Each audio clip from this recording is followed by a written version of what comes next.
Hey everybody, it's Christine.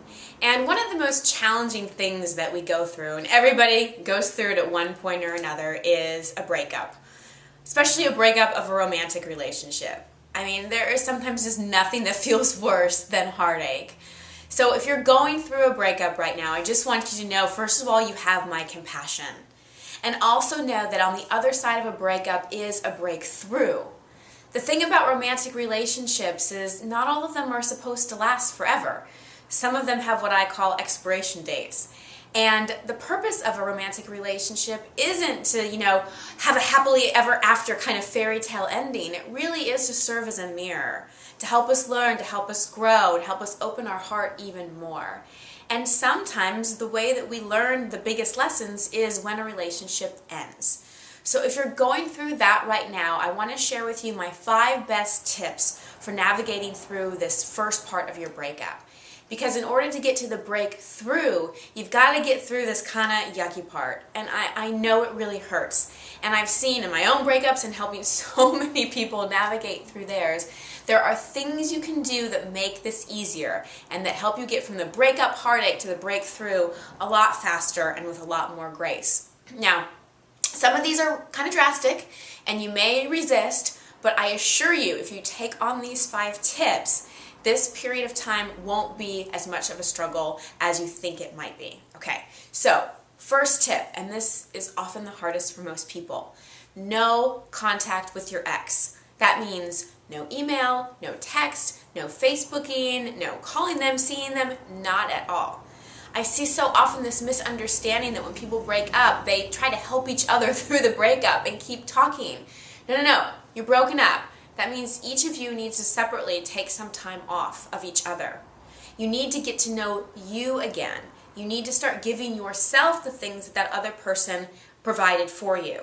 And if you're still in contact, it's just messy and all enmeshed and you stay codependent and it just doesn't work. So no contact. I recommend no contact for at least 6 months if it's been a year or less relationship, and at least a year if it's been over a year relationship. And then at that point you can reevaluate and decide if you want to be friends. But trust me, you have a lot of other friends. You don't need to be friends with your ex right now. It's not going to happen. It's not going to help, okay? And it probably won't happen either. Okay, second tip. You need to drop all the reminders. I call it a detox of the person. So that means you need to take pictures down, any kind of memorabilia down. If they have belongings at your house, it's time to give them back. Any love letters, anything that reminds you of that person, you need to get out of your sight. Okay, right? Because the way you're going to accept the present and move on to the future is if you're not constantly reminded of the past. I also recommend unfriending the person on Facebook and unfriending a lot of their friends and family.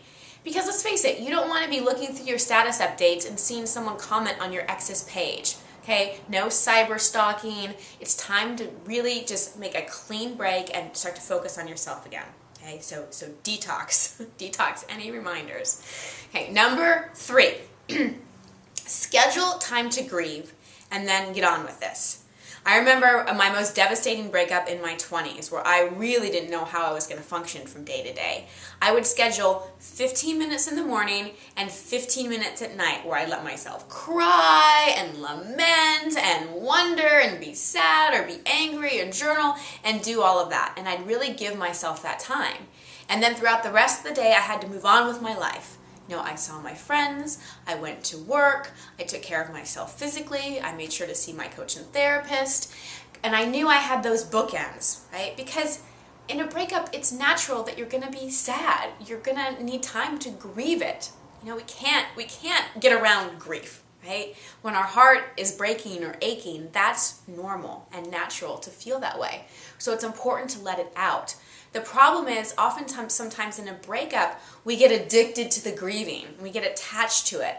So if you give yourself that 15 minutes twice a day as sort of like a bookend and you know you have that, then in the middle of the day you can move forward with your life. And you'll start to notice that over time you need less time. That 15 minutes will go to 12 and then 10, and then eventually you'll get to the point where you don't need it anymore. Okay, tip 4. You've got to leave la la land. Okay? So the other thing that we all tend to do when we're in a breakup is we fantasize and remember all the amazing, wonderful things about the person. And I'm sure there were a lot of wonderful things about the person, but there are also things that weren't so wonderful, which is probably why you're broken up. And if you keep thinking of how great he or she was and all the amazing memories, and you drive past your favorite restaurant, and you listen to your favorite song over and over again, it's just keeping you stuck. It's not going to help you move forward. You've got to remember the truth about the relationship.